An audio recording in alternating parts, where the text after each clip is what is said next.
Shalom, selamat pagi, selamat berjumpa lagi dengan saya, dengan Pendeta Pramria, Gembala GKI Gilgal Buli, Halmahera Timur, Maluku Utara. Saya bersyukur Tuhan terus menyertai, melingkupi dengan sayap kasih setianya yang luar biasa. Di pagi hari ini saya menyapa saudara dimanapun saudara berada. Semoga saudara juga dalam tuntunan pemeliharaan Tuhan. Tuhan yang kita sembah akan senantiasa menolong dan menyertai hidup kita. Mari saudara, kita akan berdoa di pagi ini untuk belajar renungan singkat di pagi hari ini. Kami bersyukur kepadamu Tuhan atas anugerah-Mu yang besar yang tidak pernah berhenti dalam hidup kami dan tidak pernah terlambat pertolongan Tuhan bagi kami, sehingga kami masih boleh menikmati anugerah sukacita damai sejahtera sampai pagi hari ini. Terlebih nafas hidup yang Tuhan beri, kami boleh melewati sepanjang minggu ini sampai sepekan, dan di akhir pekan kami menaikkan syukur terima kasih kami kepada Tuhan. Dalam nama Yesus, tuntun kami, ajari kami dengan kebenaran firman-Mu pagi ini, agar kami boleh mengerti dan memahami setiap firman Tuhan yang kami pelajari, agar menjadi pegangan dalam hidup kami. Dalam nama Yesus, urapi hamba-Mu, dan siapapun yang menyaksikan siaran ini, Tuhan memberkati. Dalam nama Yesus, haleluya. Amin. Shalom saudara yang diberkati Tuhan. Di balik badai ada pelangi indah. Terkadang manusia tidak bisa menerima proses yang dialaminya. Tetapi saat ini saya ingin mau katakan bahwa setuju atau tidak setuju, suka atau tidak suka, Allah terkadang mengizinkan badai itu terjadi agar kita mengerti bahwa Allah sangat peduli dengan kita. Dan Dia ingin agar kita terus belajar memahami rencana Allah dalam hidup kita. Mari kita baca firman Tuhan dalam 1 Raja-Raja pasal 19 ayat 1-8. Firman Tuhan, Elia di Gunung Horeb. Ketika Ahab memberitahukan kepada Isabel segala yang dilakukan Elia dan perihal Elia membunuh 2 nabi itu dengan pedang, maka Isabel menyuruh seorang suruhan mengatakan kepada Elia, "Beginilah, kiranya para Allah menghukum aku. Bahkan lebih lagi daripada itu, jika besok kira-kira pada waktu ini aku tidak membuat nyawamu sama seperti nyawa salah seorang dari mereka itu." Maka takutlah ia lalu bangkit dan pergi menyelamatkan nyawanya, dan setelah sampai ke Beersheba yang termasuk wilayah Yehuda, ia meninggalkan bujangnya di sana. Tetapi ia sendiri masuk ke padang gurun sehari perjalanan jauhnya, lalu duduk di bawah sebuah pohon arar. Kemudian ia ingin mati, katanya, "Cukuplah itu. Sekarang ya Tuhan, ambillah nyawaku, sebab aku ini tidak lebih baik daripada nenek moyangku." Sesudah itu ia berbaring dan tidur di bawah pohon arar itu, tetapi tiba-tiba seorang malaikat menyentuh dia serta berkata kepadanya, "Bangunlah, makanlah." Ketika ia melihat sekitarnya, maka pada sebelah kepalanya ada roti bakar dan sebuah kendi berisi air. Lalu ia makan dan minum, kemudian berbaringlah pula. Tetapi malaikat Tuhan datang untuk kedua kalinya dan menyentuh dia serta berkata, "Bangunlah, makanlah, sebab kalau tidak perjalananmu nanti terlalu jauh bagimu." Maka bangunlah ia lalu makan dan minum, dan oleh kekuatan makanan itu ia berjalan 40 hari 40 malam lamanya, sampai ke gunung Horeb, sampai ke gunung Allah, yakni gunung Horeb. Saudara, sebagaimana saya katakan tadi, setuju atau tidak setuju, terkadang Allah mengizinkan badai itu hadir dalam hidup kita untuk mengajari kita memahami setiap rencana Allah dalam kehidupan kita. Pertanyaannya di sini adalah, apakah semua orang yang mengaku percaya kepada Yesus mengerti bahwa di balik badai, di balik persoalan yang kita alami saat ini, ada rencana Tuhan yang indah. Pelangi muncul, tandanya bahwa air bah yang terjadi pada zaman Nuh itu telah surut. Masalah sekarang, persoalan hidup sekarang adalah ketika kita melihat bagaimana pandemi COVID melanda seluruh dunia, bahkan Indonesia, dan sampai ke pelosok tanah air. Kalau Allah peduli kenapa kepada umatnya, kenapa seakan membiarkan badai kehidupan ini terus terjadi bagi umat-umat Tuhan? Saudara, Nabi Elia adalah nabi besar yang sangat menjaga kekudusan hidupnya. Dia bahkan memiliki hubungan yang sangat erat dengan Tuhan. Dia memiliki keintiman yang terlalu dalam dengan Tuhan. Ia tidak pernah melakukan dosa dengan mengikuti cara hidup manusia di sekitar dia. Ia mempertahankan kekudusan hidupnya walaupun di tengah-tengah kehidupan dan badai yang sedang menimpa dia. Ia tetap berjalan sesuai dengan rancangan Allah. Ia tetap berjalan sesuai dengan tuntunan Allah.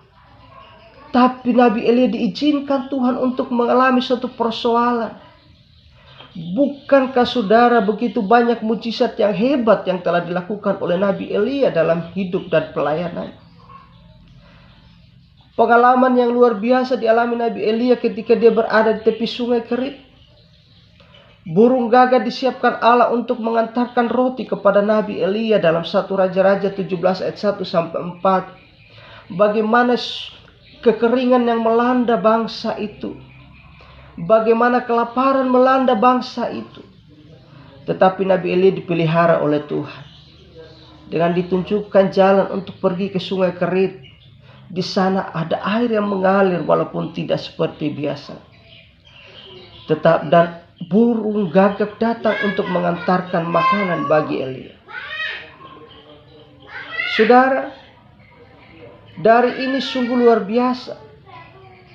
Nalar manusia seperti yang dikatakan firman Tuhan dalam 1 Korintus pasalnya yang kedua, saudara. Di mana apa yang tidak pernah dibayangkan, apa yang tidak pernah dilihat, apa yang tidak dirasakan, itu akan terjadi bagi mereka yang mengasihi Allah. Lalu apakah hanya cukup sampai di sini saja, saudara? Saya katakan tidak. Setelah dari sini Elia melanjutkan perjalanan ke tempat yang ditunjukkan Allah. Sebab itu Nabi Elia kembali bertemu dengan Raja Ahab. Di sanalah Nabi Elia membunuh 400 Nabi Baal. Lalu apa yang terjadi dengan peristiwa tersebut? Bukankah ini menjadi satu pegangan bahwa Nabi Elia adalah nabi yang besar yang diurapi oleh Tuhan, yang memiliki kuasa yang sungguh luar biasa? Saudara bisa bayangkan kejadian itu, parit-parit di sekitar mezbah untuk penyembahan kepada Allah disirami air yang begitu banyak. Bahkan mezbah akan dibakar itu pun harus disiram air. Lalu dia membuat satu perbandingan antara nabi-nabi Baal dengan nabi Allah, itu Nabi Elia. Dia memerintahkan kepada Nabi Baal, silakan engkau berseru kepada Allahmu. Silakan engkau berteriak kepada Allahmu, minta api untuk membakar mezbah itu. Tetapi saudara, nabi-nabi Baal itu terus berteriak, berseru. Tapi sampai sore tidak terjadi apa-apa. Ketika Nabi Elia berseru kepada Allah, Allah menyatakan kuasanya yang maha dahsyat, mengirimkan api dari surga membakar mezbah itu. Ini suatu tanda keajaiban yang luar biasa. Hari-hari ini kita sedang diperhadapkan dengan suatu persoalan hidup yang luar biasa. Bahkan mau kemana-mana kita tidak bebas harus memakai kartu vaksin. Mau kemana-mana kita harus begini dan begitu. Sekarang harus segala sesuatu harus dipakai barcode. Segala sesuatu harus di-scan. Ini menandakan bahwa masa-masa ini sedang mengalami kesulitan. Masa-masa ini kita sedang dalam satu proses yang luar biasa. Karena itu ada 3 hal yang saya ingin bagikan saat ini bagi saudara. Yang pertama, Allah mengizinkan badai itu datang untuk menguji hati kita. God allowed the storm to come to test the heart. Kenapa saudara? Agar kita menyadari bahwa kekuasaan, kesuksesan yang kita raih bukan karena kemampuan kita semata, melainkan semua karena pertolongan Allah. Kalau saudara baca dalam Sefanya 3 ayat 17a, ini firman Tuhan yang disampaikan sungguh luar biasa. Untuk menyampaikan kepada bangsa itu bahwa kekuatan segala yang mereka miliki, mereka dapatkan itu bukan karena hasil jerih payah mereka. Semua yang kita miliki, semua yang kita rasakan, apa yang kita dapatkan saat ini, itu tidak semata-mata karena perjuangan kita, tetapi itu oleh karena pertolongan Tuhan. Agar orang percaya menyadari bahwa apa yang dilakukannya tidak semua benar menurut pandangannya. Saudara, kita buka dalam Amsal pasalnya yang ke-21. Amsal pasal yang ke-21 ayat yang kedua, dia berkata begini. Setiap jalan orang adalah lurus menurut pandangannya sendiri, tetapi Tuhanlah yang menguji hati. Saudara, ini harus kita pahami. Apa yang kita pikirkan itu baik dalam pemikiran kita, belum tentu bagi Allah itu benar. Karena benar bagi Allah itu tentu baik, tetapi baik dalam pemandangan manusia belum tentu benar di hadapan Allah. Karena itu kenali Allah. Kenali Allah lebih dalam. Jangan membiarkan hidup kita menjauh oleh karena kondisi dan keadaan. Artinya iman orang Kristen itu semakin kuat dikala mereka mengalami ujian. Ujian itu akan membuat kita diproses untuk semakin dekat. Biasanya orang Kristen, kalau sudah ditimpa masalah, baru berteriak-teriak kepada Allah. Tetapi kalau dalam satu kondisi yang nyaman, dalam satu keadaan yang ada di level yang enak, atau berada dalam situasi yang berkecukupan dan dipenuhi keinginannya semua terpenuhi, mereka seakan-akan melupakan Tuhan dan merasa bahwa itulah hasil perjuangan mereka. Tapi hari ini firman Tuhan menyadarkan kita, saudara bisa baca dalam Yakobus 1 ayat 3, 1 Korintus 3 ayat 13 sampai 14, di mana penyertaan Tuhan itu menyertai orang-orang yang benar-benar berharap kepada Allah. Yang kedua, saudara, Allah mengizinkan umatnya mengalami rasa takut. God allow his people to experience fear. Ayat 3 dan 4 itu dalam pembacaan kita tadi, itu menyatakan bagaimana ketika Nabi Elia yang begitu luar biasa dapat membunuh Nabi Baal 400 orang dalam waktu sekejap. Dalam tempo yang cukup singkat dia melakukan perkara itu. Tapi ketika dia mendengarkan ancaman dari Isabel bahwa besok dalam waktu yang sama engkau akan mati, saudara, Elia mengalami rasa takut yang begitu luar biasa. Ketakutan yang menguasai hidup kita, dalam bahasa Ibrani-nya dikatakan wayare atau be afraid. Artinya ketakutan yang tidak terkendalikan. Ketakutan yang tidak terkendalikan ini akan membuat orang semakin putus asa dan tidak bernalar positif. Nalar mereka akan mulai tertutup oleh rasa ketakutan ini. Bahkan untuk melakukan sesuatu pun dia tidak akan sanggup, tidak mampu oleh karena ketakutan yang menguasai hidup. Karena itu saudara, saya mau katakan satu hal. Di tengah badai pandemi COVID yang melanda bangsa dan Indonesia sampai ke pelosok-pelosok tanah air, saya mau katakan satu hal, jangan pernah takut. Engkau sedang mendapat ancaman, engkau sedang mendapat fitnahan, engkau sedang mendapat suatu tekanan yang begitu luar biasa. Atau mungkin engkau sedang mengalami suatu proses ekonomi yang begitu luar biasa. Engkau sedang bergumul dengan suatu pekerjaan. Jangan takut, sebab Allah menyertai kita. Allah tidak pernah meninggalkan saudara. Allah mengizinkan rasa takut itu ada bagi Nabi Elia, justru juga bagi kita, agar kita menyadari bahwa kita harus bergantung sepenuhnya kepada Allah. Apa yang kita lakukan itu oleh karena kuasa Tuhan. Bukankah beberapa peristiwa besar yang dilakukan oleh Nabi Elia bisa dijadikan alasan yang cukup kuat bagi Nabi Elia untuk tidak merasa takut dengan ancaman atau menghadapi Isabel?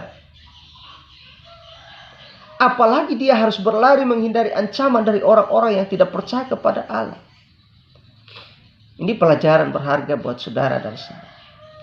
Allah mengizinkan Elia berjalan di padang gurun menghindari ancaman Isabel dengan rasa takut, agar manusia tidak menjadi sombong, supaya manusia menyadari akan keterbatasan dirinya. Allah mengizinkan semua ini terjadi agar kita tidak merasa sombong dan bangga. Selama ini saya begini, selama ini saya kuat, saya mampu, saya bisa. Tapi pada titik-titik tertentu, ketika saudara ada dalam titik rasa takut yang menguasai hidup saudara, itu Tuhan izinkan. Tapi dalam rasa ketakutan itu, datang kepada Tuhan, berseru kepada Tuhan. Ketika kita hidup sungguh-sungguh takut akan Tuhan, Tuhan tidak pernah membiarkan kita. Dia akan senantiasa menyertai. Elia di tengah ketakutan, keputusasaan, Allah tidak pernah meninggalkan dia. Ia mengutus malaikatnya datang kepada Elia, mengirimkan roti kepada Elia, agar Elia tetap mendapat kekuatan. Saudara, di tengah pandemi COVID yang melanda saudara, saudara berkata, aku tidak bisa berbuat ini, saya tidak bisa berbuat ini. Atau mungkin dalam satu tekanan politik yang sedang saudara alami. Karena di beberapa daerah, para pegawai-pegawai negeri, para tenaga-tenaga medis, tenaga pendidik, itu menjadi satu dampak politik dari sebuah politik praktis yang sedang terjadi. Anda mungkin sedang ketakutan. Jangan pernah takut, sebab rancangan manusia, rancangan orang-orang yang hanya ingin menghancurkan engkau, percayalah, mereka tidak sanggup menjamah engkau. Ketika Allah mengizinkan persoalan ini jadi, ketika Allah mengizinkan masalah ini jadi, Allah punya jalan keluar yang terbaik. Haleluya. Saudara percaya, Tuhan kita Allah yang luar biasa. Walaupun Nabi Elia berlari sejauh mungkin, seakan-akan menghindar dari Tuhan, dia mengalami keputusasaan. Tuhan dengan penuh kekecewaan, dia marah, putus asa, tetapi Allah tidak pernah membiarkan Elia sendiri. Karena Allah peduli dan Allah punya rencana yang indah melalui proses yang dialami Nabi Elia. Demikian juga saudara akan mengalami hal yang sama seperti yang dialami oleh Nabi Elia. Asal saudara bergantung sepenuhnya kepada Allah. Karena di balik badai ada pelangi yang indah. Pelangi artinya adalah selesainya badai itu, air bah terjadi melanda dunia pada zaman Nuh. Allah memperlihatkan suatu pelangi sebagai tanda bahwa air bah itu telah selesai. Dan hari ini juga saya mengatakan kepada saudara, pandang kepada Allah, engkau akan melihat pelangi yang indah. Pelangi ini memiliki warna yang berbeda-beda. Ketika kita menatap pelangi, ada satu sukacita yang indah yang nampak dalam hati kita. Demikian juga kehidupan kita, karena ketika kita ada dalam satu persoalan besar. Yang ketiga saudara, Allah izinkan badai terjadi agar umatnya menyadari keberadaan Allah. Saudara, God allowed a storm to assure his people realize the existence of God. Allah mengizinkan persoalan ini terjadi bagi umatnya, supaya umatnya menyadari keberadaan Allah. Karena terkadang kita lupa kalau sebenarnya Allah selalu bersama dengan kita. Saudara, kalau kita lihat dalam Injil Markus pasalnya yang keempat, ayat yang ke-37 sampai ayat yang ke-39, dia berkata, lalu mengamuklah topan yang sangat dahsyat dan ombak menyembur masuk ke dalam perahu, sehingga perahu itu mulai penuh dengan air. Pada waktu itu Yesus sedang tidur di buritan di sebuah tilam. Maka murid-muridnya membangunkan dia dan berkata kepadanya, "Guru, engkau tidak peduli kalau kita binasa?" Ia pun bangun menghardik angin itu dan berkata kepada danau itu, "Diam, tenanglah." Lalu angin itu reda dan danau itu menjadi teduh sekali. Saudara, tidakkah kita melihat bagaimana kuasa Allah bekerja dalam hidup kita? Allah sebenarnya tidak pernah tertidur. Tetapi ini satu perumpamaan di mana memperlihatkan kepada kita. Kadang-kadang kita membiarkan Allah tidak bekerja dalam hidup kita. Kadang-kadang kita membiarkan hidup kita berjalan apa adanya sendiri tanpa campur tangan Allah. Kita mengatakan bahwa kita kuat, kita bisa. Saya mampu menghadapi persoalan ini. Dengan memanggil para dukun, pergi ke paranormal. Bahkan kita mencari orang-orang yang tidak beriman kepada Allah, meminta pandangan-pandangan mereka. Saya mau katakan satu hal kepada saudara. Jangan sesat. Pergaulan yang buruk merusak kebiasaan yang baik. Ini firman Tuhan dalam 1 Korintus, saudara. Jadi, kalau saudara dalam satu persoalan, datang kepada Tuhan. Firman Tuhan yang akan memberikan kekuatan kepada saudara dan saya. Jangan takut untuk saudara bertindak. Jangan pernah takut ketika saudara datang kepada Tuhan. Saya katakan kepada jemaat Tuhan dalam gereja GKI Gilgal Puli. Ketika Anda sakit, angkat tanganmu, letakkan di bagian yang sakit, dan angkat tanganmu sebelah. Minta Tuhan tolong engkau. Hidupmu tidak bergantung kepada pendeta. Hidupmu tidak bergantung kepada manusia. Gembala hanyalah gembala untuk mengembalakan, membimbing rohani saudara. Tetapi ketergantungan hidupmu itu kepada Allah. Karena itu saudara, jangan pernah merasa bahwa Allah jauh dan meninggalkan kita. Allah tidak hanya peduli dengan berkat-berkat jasmani yang kita terima dari, tetapi lebih daripada itu dia sangat menjamin keselamatan kita, saudara. Kenapa saya begitu yakin bahwa Allah senantiasa menjamin kehidupan kita? Lalu ia berkata kepada mereka, "Mengapa kamu begitu takut? Mengapa kamu tidak percaya?" Mereka menjadi sangat takut dan berkata seorang kepada yang lain, "Siapa gerangan orang ini sehingga angin dan danau pun taat kepadanya?" Kita sudah mengikuti Yesus berpuluh-puluh tahun. Kita sudah beribadah tiap hari, tiap minggu beribadah kepada Tuhan. Selalu dinasihati dengan kebenaran-kebenaran firman Tuhan. Tetapi kita masih takut. Murid-murid sendiri tiap hari berjalan bersama dengan Yesus. Mereka bertanya, siapakah gerangan ini sehingga alam pun takluk kepadanya? Saudara, tidakkah kita tahu bahwa Yesus yang kita sembah adalah Allah yang hidup, yang memiliki kuasa yang dahsyat. Dia penguasa alam semesta. Dia pemilik alam semesta, juga pemilik kehidupan kita. Amin, saudara. Keselamatan tidak hanya berbicara kekekalan, saudara. Kita berkata, ya, saya pasti selamat. Kekekalan itu tidak hanya keselamatan tidak bicara kemudian ketika kita dipanggil Tuhan baru kita selamat. Tapi jaminan keselamatan yang dijanjikan oleh Allah dan dilakukan oleh Allah sejak saudara dan saya ada di dunia ini, keselamatan Tuhan sudah dinyatakan. Keselamatan dijamin oleh Allah. Allah menghindarkan kita dari berbagai badai. Allah menghindarkan kita dari berbagai macam ancaman. Menghindarkan kita dari berbagai macam kecelakaan. Mungkin kita mengalami celaka yang luar biasa. Beberapa tahun yang lalu, saya pernah mengalami satu kecelakaan yang cukup parah. Ketika orang-orang datang melihat saya menabrak seekor babi. Saya sedang lari dengan kecepatan tinggi membawa kendaraan saya, motor, di satu tempat sedang turunannya tidak terlalu terjang tapi cukup. Tiba-tiba dalam turunan itu ada seekor babi yang melintas dengan tiba-tiba berlari kencang. Dan saya tidak bisa mengendalikan kendaraan karena berlari kecepatan 80 sehingga saya harus menabrak babi tersebut.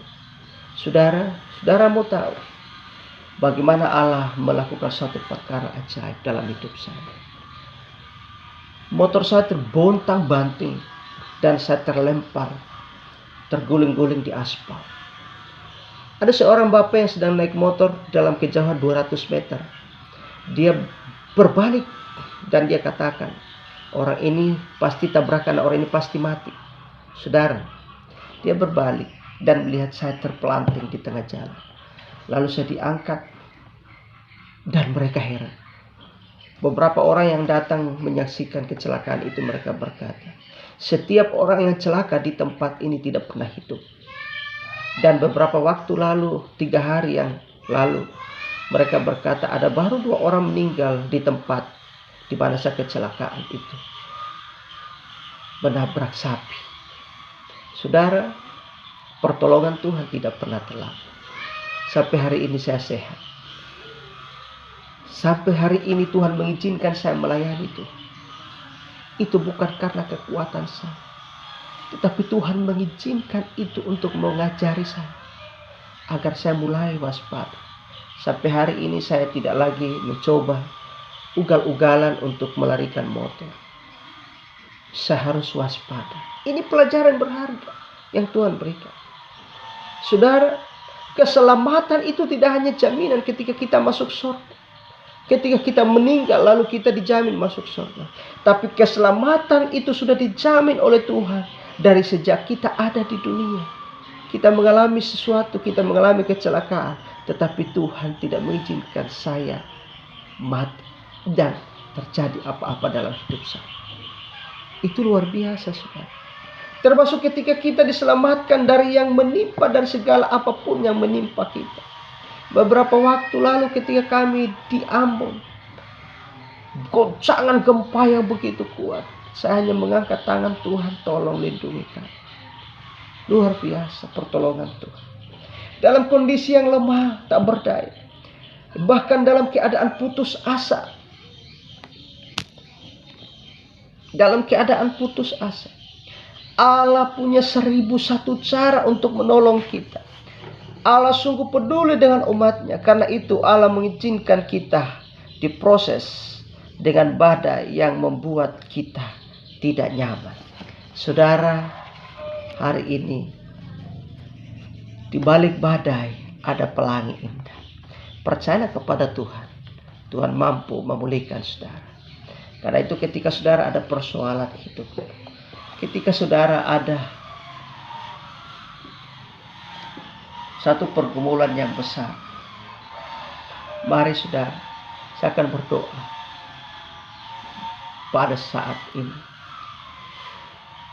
Saya akan berdoa buat keluarga yang saat ini memohon permohonan doa.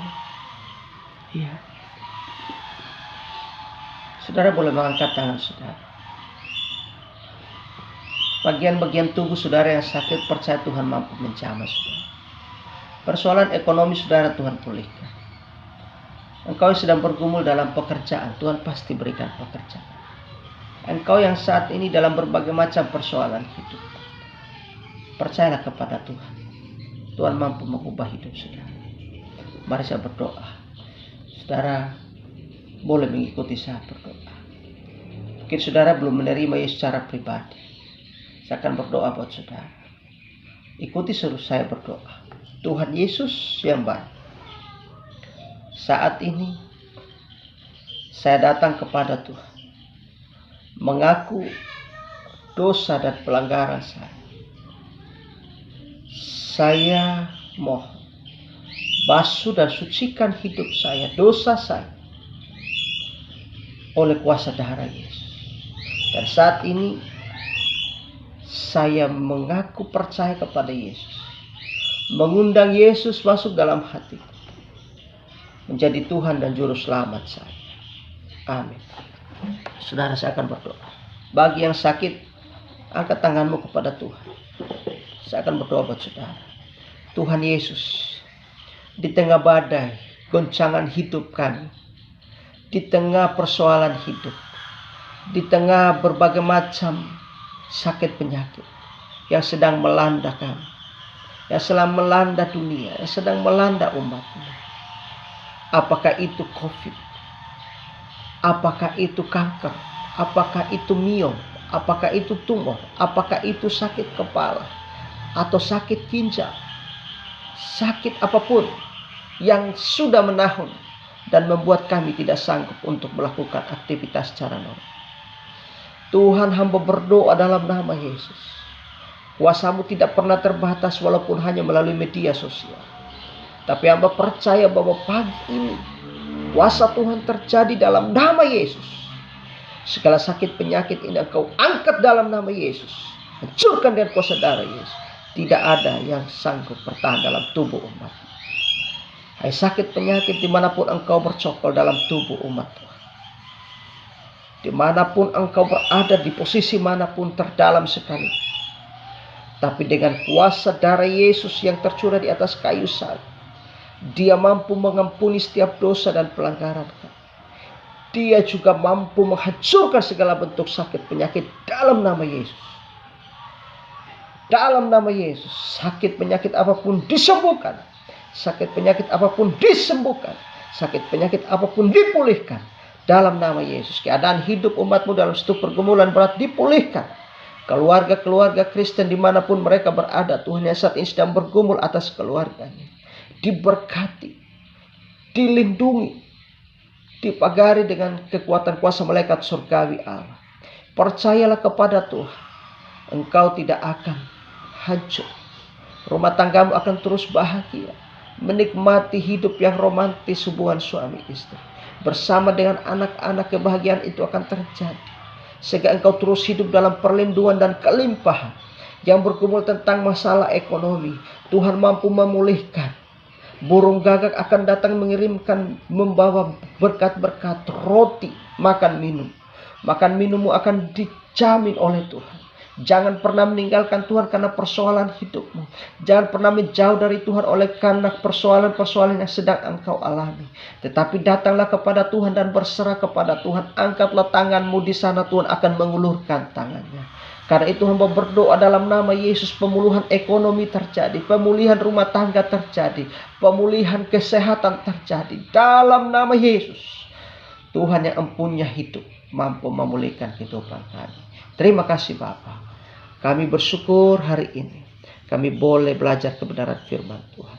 Firman-Mu sederhana disampaikan, tetapi hamba percaya kuasa-Mu tidak pernah terbatas. Hamba terbatas dalam menyampaikan firman-Mu. Hamba bukanlah siapa-siapa. Biarlah urapan baru turun atas hamba-Mu. Hamba-Mu hanyalah manusia kecil, manusia yang tidak punya apa-apa, tidak dalam pandangan manusia. Hamba hanya sebagai hamba pembantunya Tuhan. Karena itu Tuhan, dengan kerinduan hamba terus memohon urapan dari Allah untuk boleh menyatakan kasih dan kemuliaan Allah di tengah-tengah dunia yang sedang mengalami goncangan ini. Terima kasih Tuhan. Kami berdoa, kami kembalikan syukur, terima kasih, kemuliaan, hormat, pujian, penyembahan hanya kepada Tuhan Yesus. Haleluya, kami berdoa. Amin. Ya, puji Tuhan. Terima kasih, Tuhan Yesus memberkati. Saya percaya saudara diberkati Tuhan. Saya bukanlah hamba Tuhan besar. Saya bukan hamba Tuhan yang terkenal. Saya hanya menyampaikan kebenaran dan Tuhan Yesuslah yang berkuasa. Saya berdoa buat saudara, tapi saya percaya dan yakin dengan iman. Firman Tuhan berkata dalam Yakobus, apa yang didoakan dengan yakin, maka kuasanya besar. Haleluya. Amin. Puji Tuhan.